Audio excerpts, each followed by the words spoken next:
So are higher frame rates better, or should you shoot everything in 24 frames per second? Stay with me and I will clarify this topic for you. I'm going to cover multiple aspects of frame rates today, so I will leave timestamps down in the description of this video so you can watch only that part of the video which you are most interested in. So you probably already know that each video is just a set of static frames. And when we play back these frames in real time, we see a video sequence. That's why we also call it motion picture sometimes. Frame rate is basically a number which tells you how many of these frames make up 1 second of a video. So if you will see something like 25 FPS, now you will know that it means that 1 second of the video consists of 25 individual frames. In the video world, and especially in filmmaking, we know something that it's called 180-degree shutter rule or 180-degree shutter angle. That's because the frame rate is tightly connected to the shutter speed. By following this rule, you will ensure that your video or short film or whatever it is will have the most natural looking motion blur. So the 180-degree shutter rule tells us that we need to set the shutter speed according to the frame rate. That means that our shutter speed should always be double the frame rate. For example, with the 25 frames per second frame rate, we need to set the shutter speed to 1/50th of a second, because 25 frames per second times 2 equals 50. Similarly, for 50 frames per second frame rate, we need to set the shutter speed to 1/100th of the second, because 50 times 2 equals 100. Of course, you don't need to follow this rule all the time, but you need to be intentional with it. You might be confused sometimes because you will hear people talk about frame rates like 23.976, 24 frames per second, 25, or even 30 frames per second. However, you might not see all of these in your camera settings. One possible reason is your geographical location. So basically there are two main standards, NTSC and PAL. The base frame rate for PAL is 25 frames per second and it's used in countries with utility frequency of 50 Hz. On the other hand, the base frame rate for NTSC is 24 frames per second and it's mostly used in countries with the utility frequency of 60 Hz. Now the question is, what could happen if we will use NTSC based frame rate in a country with the utility frequency of 50 Hz. This clip was shot at 25 frames per second, which means it's in PAL standard. Now let's see the same clip but shot in 30 frames per second, which is the NTSC standard. As you can see, the main difference is that the lights in the NTSC clip are flickering because we were shooting this clip in the PAL country. So if you will be shooting with some artificial lights, always try to shoot in the standard which is appropriate to the country. Obviously, each frame rate has its own purpose. Now we are talking about 23.976, 24, 25 and 30 frames per second.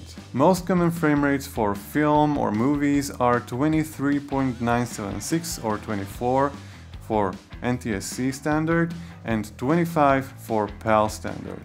30 frames per second, on the other hand, is mostly used in television, for sports for example, to achieve smoother motion. Now let's talk about higher frame rates, which is everything about 30 frames per second, but most likely about the 50 frames per second frame rate. These frame rates are used to create slow motion effect. Let's say we are shooting a project which will be exported in 25 frames per second, which means 25 frames per second will represent the real-time playback. Now, if we will use a 50 frames per second clip in this project, we have the option to slow it down to 50% of normal speed. Why? Because 50% of 50 frames per second is exactly 25 frames per second. But let's say we will use a 100 frames per second clip. In this case, we can slow down this clip to 25% of normal speed, because 25% of 100 frames per second is exactly 25 frames per second. If it's still confusing for you, don't worry, just re-watch this section of the video and try it for yourself. You will, for example, see that if you will slow down such clip even more, Like for example, if you will slow down a 50 frames per second clip to 30 or even 25%, you will get a choppy movement. The slow motion will no longer be that pretty and buttery smooth. Now let me show you the actual difference between these frame rates. I've shot 3 little sequences to illustrate how each of these frame rates looks like. And to be really clear, I will be showing you this on a 25 frames per second timeline. Actually, I will not tell you right away which sequence was shot at which frame rate, so try and guess for yourself.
Okay, in this example I have not slowed down the higher frame rates clip, so you just saw them in real time. And here is the result. You can rewind or rewatch this section, but you can see that the movement or the motion in these clips were gradually sharper and sharper, and that's because of the shutter speed settings.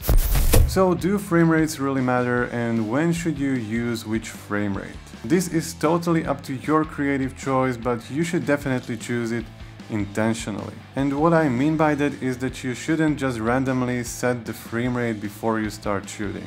You need to know the look you are going after, and then based on this knowledge you can set the right frame rate for your shot. So how would I choose the right frame rate? For interviews, for dialogue scenes, and basically for all scenes you are not going to slow down, I will stick with 24 or 25 frames per second. On the other hand, for all shots that you are going to slow down or you are going to do speed ramping on, I will use 50, 60, 100 or even 120 frames per second. And well, maybe even higher if your camera allows it. However, all rules can be broken, well, at least in filmmaking, and these are some exceptions when I will definitely do that. I will use higher frame rates for action scenes, for chasing, for fights, and basically if you want to evoke a hectic feeling in your scene. Then I will not slow it down, however. You will achieve a sharper movement which may look even faster than it really is. On the other hand, you can totally slow down even a 25 frames per second clip. The movement will be choppy because it will skip some frames, but if that's the feeling you are going after, definitely do it. So, do frame rates really matter? In my opinion, yes, they do matter. You should see them as a filmmaking tool which can help you achieve certain look and certain feel in your videos. But if you want to be able to use them well, you should understand them first. So try out different things, practice, and basically follow the Matti Haapoja's rule or whatever it is. Learn, make, repeat. But that's it for today, guys. I really hope that you liked this video and that you now understand frame rates a little bit more. If that's the case, you know what to do.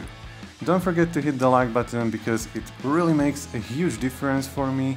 Also, don't forget to subscribe to my channel if you haven't already for more filmmaking related videos, and I will see you next time. Take care.